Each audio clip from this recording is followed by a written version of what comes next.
On Monday, August 3rd, CBS News' Katie Couric remarked that the Dow Jones Industrial Average went up 115 points, as if that means positive news or a recovery. A little over a 1% move means nothing. It's called market noise.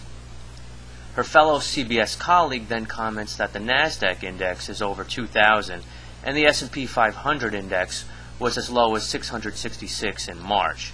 He refrains from calling it a recovery and then reports that some analysts are predicting, wait, some analysts are always predicting something. It means nothing. Then the news reports on the cash for clunkers rebates.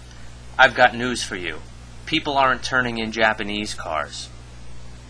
The next news report is the $7 billion post office losses. Now they're up there with WorldCom with large losses.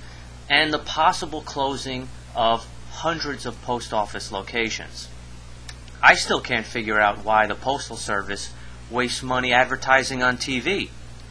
One low flat rate, if by low you mean high, and then multiple flat rates making consumers fuss around with different size boxes, then yeah, there might be one flat rate that is relatively low for a box that's probably too small to ship things in. Email isn't diminishing the postal business, as the newscast reported. It's mismanagement, running useless ads, and government efficiency. In the 1980s, the post office briefly offered an email service. There wasn't sufficient demand for them and they canceled it.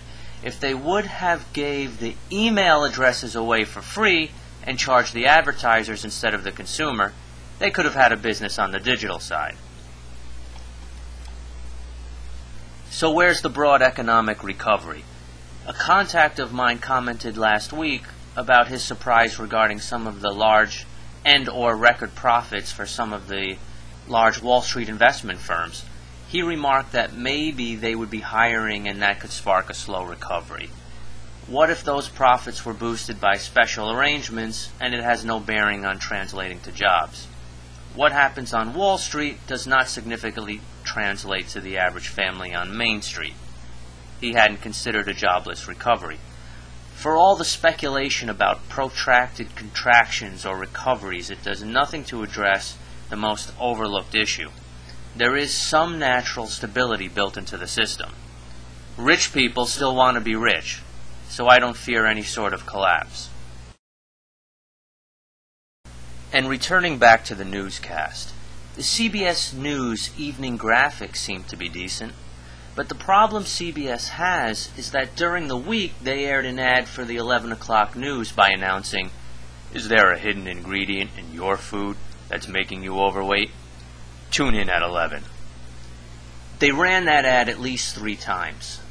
This shows me they don't care about reporting the news. If they did, why would they waste so much time with reporting on what they are going to report on? Instead of broadcasting an ad 3 times, just tell the people what's in their food. When you're at work presenting a report to your boss, you don't announce, "Is our main product losing market share due to an unsavory byproduct? Wait, details at 11 o'clock.